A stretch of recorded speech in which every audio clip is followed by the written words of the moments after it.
लोग के सामने शुरू कर रहे हैं, ठीक ना। और आज थोड़ा सा इसको ढंग से देख लेंगे ताकि अगर एक आध नंबर का क्वेश्चन गुंजाइश बने कभी हाल फिलहाल के परीक्षा में, तो एक आध नंबर का गुंजाइश बना लेना है, ठीक ना। सारा डिटेल्स बताएंगे, कोई भी हम अपनी समझ से कुछ भी नहीं छोड़े हैं।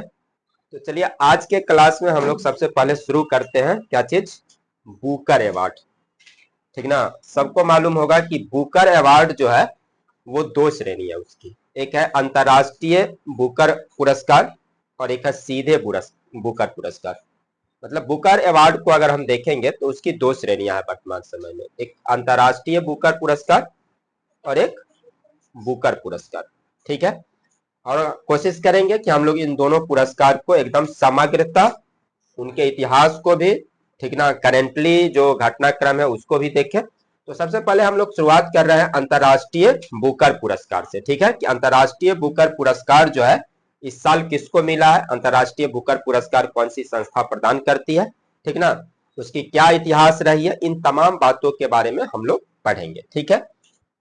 तो हम लोग देखते हैं सबसे पहले कि इस बार का जो इंटरनेशनल बुकर अवार्ड है उसकी जो विजेता है वो ताइवान की लेखिका है जिनका नाम है यांग शुआंग जी, ठीक ना। सबसे पहले तो हमको ये नाम याद रखना है, 2026 की इंटरनेशनल बुकर अवार्ड की जो विनर है वो है यांग शुआंग जी, ये इनका नाम है। और ये आपको पहली बार ऐसी घटना घटी है जो चाइनीज भाषा, चीन की भाषा क्या है, मंदारिन है, तो मंदारिन भाषा में इनकी लिखी हुई पुस्तक है, एक उपन्यास है जिसका नाम है ताइवान ट्रेवलॉग, ठीक ना। इसी ताइवान ट्रेवलॉग के लिए यांग शुआंग जी को इंटरनेशनल बुकर अवार्ड 2026 से सम्मानित किया गया है। तो पहले तो इन दो बातों को ध्यान पे रखना है, ठीक ना, ये याद रहेगा, ये आपको बहुत ज्यादा इस पे जोर नहीं देना है। कुछ चीजें हम हमेशा कहते हैं कि जब पढ़ रहे होते हैं उस समय रटने पे बहुत ज्यादा जोर नहीं दीजिए, कोशिश कीजिए कि दिमाग में थोड़ा एडजस्ट करें, वो बाद में चीजें सेकंड प्रक्रिया में, सेकंड अटेम्प्ट में वो सब काम कीजिए। देखिएगा, दरअसल ये आपको मंदारिन भाषा में, यानी चीनी जो भाषा है उस भाषा में लिखी गई ये उपन्यास है ताइवान ट्रेवलर। ये जो इंटरनेशनल बुकर अवार्ड है, ये बुकर अवार्ड जिसमें लगभग आपको 55 लाख रुपए के आसपास भारतीय करेंसी के अकॉर्डिंग, जो भारत की करेंसी है अगर उसमें कन्वर्ट किया जाए तो लगभग 55 लाख रुपया आपको मिलता है, ठीक ना। लेकिन ये पुरस्कार जो है वो उसमें दो व्यक्ति को इक्वल करके वो पैसा बांटना होता है, एक चूंकि ये जो किताब लिखे वो और इसके एक जो अनुवादक होते हैं वो। अब अनुवादक का क्या रोल है वो हम आगे जानेंगे, फिलहाल इस स्लाइड में हम लोग सिर्फ इतना समझते हैं कि अंतरराष्ट्रीय बुकर पुरस्कार 2026 की विजेता जो है वो यांग शुआंग जी है और इनकी उपन्यास है ताइवान ट्रेवलॉग जो मंदारिन भाषा में है। और इस पुस्तक का अंग्रेजी में अनुवाद किसने किया, ये नाम आपको याद रखने हैं, क्योंकि अब ये जो सेकेंडरी क्वेश्चन बनते हैं ये सब महत्वपूर्ण है। आप केवल और केवल इंटरनेशनल बुकर अवार्ड विनर आप रट के जाते हैं, पता चलेगा वो नहीं पूछा जाएगा, इसीलिए सेकेंडरी जो क्वेश्चन बनते हैं उसको एकदम ध्यान में रखिए, ठीक ना। इस पुस्तक का अंग्रेजी में अनुवाद किया गया है लिन किंग के द्वारा, ठीक ना, इन्हीं के द्वारा ये किया गया। तो अगर आपसे पूछा जाए कि इसमें क्या है, तो ये 1930 की घटना है। जापान से ताइवान की यात्रा के लिए दो बहनें निकली, उन्हीं दोनों बहनों ने जो माने ताइवान तक पहुंचते हैं तो रास्ते में कैसे ट्रेवल करते हैं उन यात्राओं को लिखा गया। और इस किताब के माध्यम से उस दौर की जो उपनिवेशवाद थी, जो उस दौर की जो वर्ग संघर्ष थी, ठीक ना, उसको दिखाया गया है, उसका चित्रण इस किताब में किया गया है। तो अगर किसी भी तरह से इस किताब के बारे में आपको फंसाया जाए तो आप नहीं फंसेंगे। ताइवान ट्रेवलॉग एक उपन्यास है जो किनकी है, यांग शुआंग जी की किताब है। ये किताब में जापान से ताइवान तक की यात्रा कर रही दो बहनों की कहानी को प्रस्तुत किया गया और इस कहानी में 1930 के दशक के उपनिवेशवाद का, वर्ग संघर्ष का जिक्र किया गया है। समझ रहे हैं बात को। अब हम लोग थोड़ा सा खंगालते हैं कि इंटरनेशनल मैन बुकर पुरस्कार जो है, इंटरनेशनल बुकर अवार्ड जो है, दरअसल वो कैसे शुरू हुआ, क्या इसका इतिहास रहा है। तो अगर आप देखेंगे, देखिए जब भी क्वेश्चन 3-4 ठो चीज देगा उसमें से आपको छांटना रहेगा, फिर बड़ा मुश्किल में फंसेंगे। इसीलिए एक एक चीज को आपको घर पे जाके केवल अगर पेन डाउन कर लेंगे इतनी बात, तो फिर कभी भी 2026 में नहीं, 2027 में फिर उसमें केवल ऐड ऑन करना रहेगा कि 2027 में कौन किया। इसीलिए हम शुरुआत में भी बोले थे कि कॉपी बनाइए और इन सारी चीजों की इतिहास बता दे रहे हैं, तो आपके सामने जो नए बच्चे हैं, समझ रहे हैं ना, वो करते जाइए, अभी समझ लीजिएगा इन चीजों को। तो अगर आप देखेंगे अंतरराष्ट्रीय बुकर पुरस्कार का मतलब क्या इतिहास रहा है, तो ये 2005 में इस अवार्ड को शुरू किया गया था, ठीक ना। इस अवार्ड की शुरुआत कब से होती है, तो 2005 में मैन बुकर इंटरनेशनल पुरस्कार के रूप में, इसका नाम था मैन बुकर इंटरनेशनल पुरस्कार, जिसको अब कहते हैं हम लोग अंतरराष्ट्रीय बुकर पुरस्कार। तो मैन बुकर इंटरनेशनल पुरस्कार के रूप में 2005 से इस पुरस्कार की शुरुआत की जाती है। और आमतौर पे जब ये शुरू किया गया तो 2 साल में एक बार इसका विनर होता था, हर एक 2 साल पे एक विनर होता था, ठीक ना। 2005 से शुरू किया गया था और 2016 से बाद में देखिएगा ये वार्षिक हो गया, मतलब 2005 से 2016 तक हर एक 2 साल पर आप देखेंगे कि किताब के लिए एक विनर का चयन किया जाता था, मैन बुकर इंटरनेशनल पुरस्कार दिया जाता था। लेकिन 2016 से ये पुरस्कार वार्षिक हो गया, मतलब हर एक वर्ष अंतरराष्ट्रीय बुकर पुरस्कार के लिए एक किताब, एक लेखक, एक लेखिका का चयन किया जाता है। जब हम बुकर पुरस्कार को पढ़ेंगे आगे चल के, बुकर पुरस्कार, तो वहां देखेंगे कि अंग्रेजी भाषा की जो किताब है, जो अंग्रेजी भाषा की किताब है, उसी को केवल मिलता है बुकर अवार्ड। अंग्रेजी में है तभी मिलेगा उसको बुकर अवार्ड। लेकिन अगर अंतरराष्ट्रीय बुकर पुरस्कार की बात करेंगे तो इसमें क्या है कि अंग्रेजी के अलावा किसी भी भाषा में लिखी गई हो, लेकिन अंग्रेजी में इसका अनुवाद होना चाहिए, भले वो चाइनीज भाषा की किताब हो, चाहे वो तमिल हो कि तेलुगु हो, या दुनिया के किसी भी भाषा में लिखी गई है, फ्रेंच में लिखी गई है या किसी भी भाषा में लिखी गई है, उसका अंग्रेजी में अनुवाद होगा। और अंग्रेजी में अनुवाद होगा और तब जब वो किताब, आपको वो भी जगह बताएंगे आपको, तो जो अनुवादक होते हैं और जो मूल लेखक हैं जो किताब का, जैसे आप देखे थे अभी कि जो ताइवान ट्रेवलर, ये किताब, मूल किताब जो है वो अलग व्यक्ति की है और जो अनुवादक है वो अलग व्यक्ति है, ठीक ना। अगर लेखक देखेंगे तो यांग सुआंग जी है, जो अनुवादक है वो लिंकिंग है। तो ये पुरस्कार अगर आप देखेंगे तो अंग्रेजी के अलावा किसी अन्य भाषा में लिखी गई हो, फिर अंग्रेजी में अनुवाद करके यूके या आयरलैंड में प्रकाशित हुई हो, तब उसको मिलता है अंतरराष्ट्रीय बुकर पुरस्कार। आई बात समझ में? तो ये बात सब ध्यान रखना आपको कि किताब किसी भी भाषा की हो, अंग्रेजी में अनुवाद होनी उसकी आवश्यक है। वो अनुवादित किताब कहां छपनी चाहिए, यूनाइटेड किंगडम में अथवा आयरलैंड में, ठीक ना, तभी जाके आपको ये पुरस्कार मिलता है। तो इसके इतिहास के बारे में क्या सब समझे, थोड़ा एक बार दोहरा लीजिए। 2005 में इस माने मैन बुकर इंटरनेशनल अवार्ड के रूप में इसकी शुरुआत की गई। 2016 तक जो था हर एक 2 साल पर एक विनर चुना जाता था।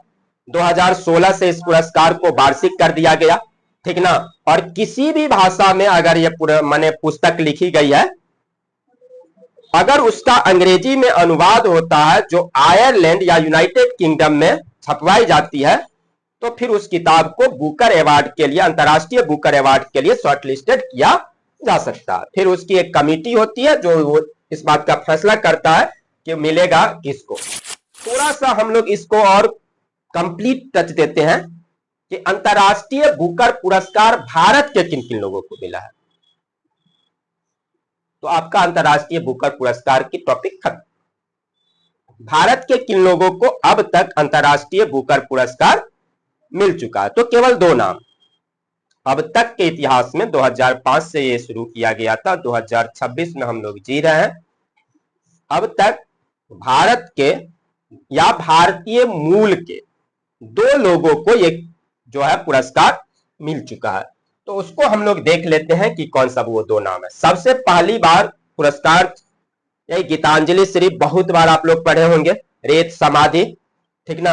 इनकी पुस्तक का टॉम्ब ऑफ सैंड, जिनको रेत समाधि कहा जाता है, ये पहली गीतांजलि श्री, ये बहुत विवाद हुआ था। हालांकि आप देखेंगे हिंदी पट्टी में, हिंदी जगत में या सोशल मीडिया पे कि गीतांजलि श्री को क्या कहते हैं ये अवार्ड मिला, इस पे अपने अपने तर्क वितर्क हुए थे उस दौरान।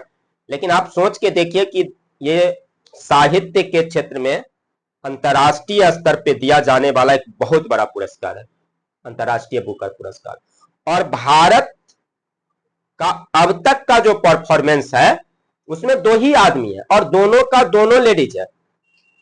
और तब इधर पुरुषों को भ्रम है कि सबसे बड़का लेखक हम ही तो है, ठीक ना।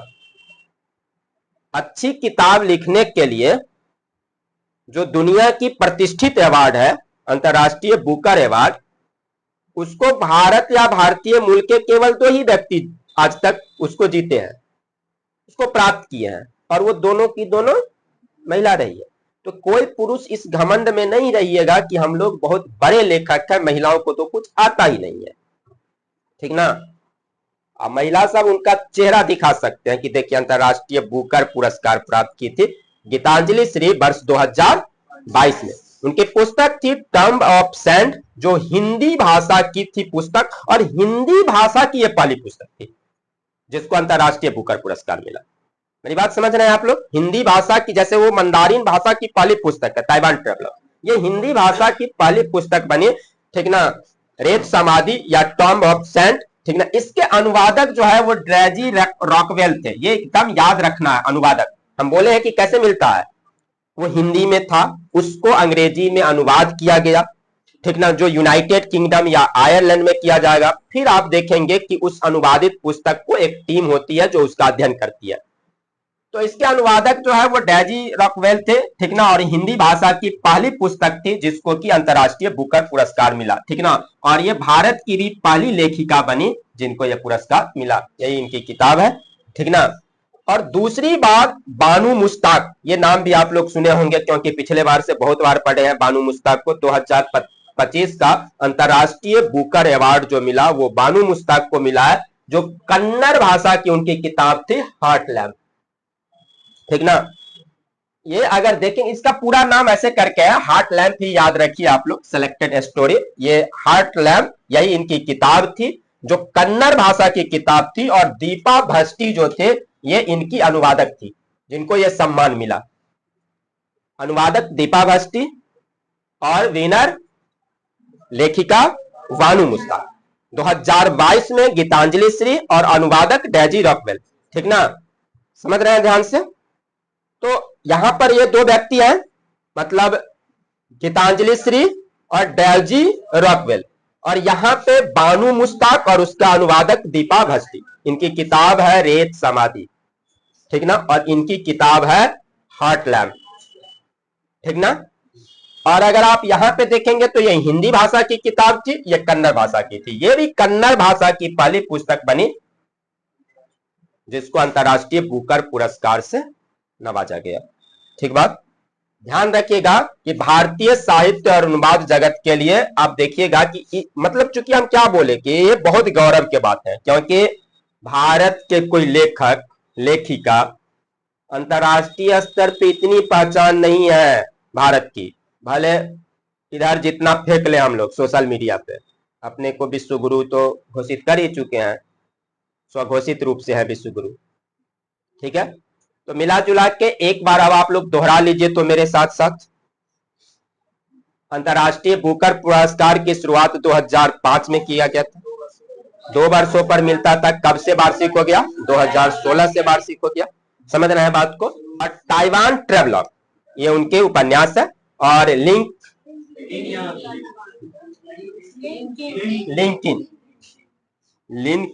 ये इनकी अनुवादक है, ठीक ना। उसी में एक शॉर्ट लिस्टेड किया गया था पद्मा विश्वनाथ को की किताब को भी, जिस किताब का नाम था on earth as it is Venus, ठीक ना।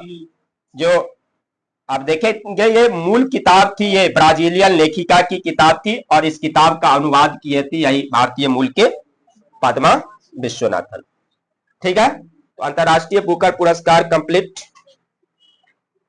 क्वेश्चन नहीं छूटना चाहिए, यहां से घर पे जाके पढ़िएगा, कहीं टपक गया तो बना लीजिएगा, ठीक है। आते हैं हम लोग, अब इसको पढ़ लिए तो बुकर पुरस्कार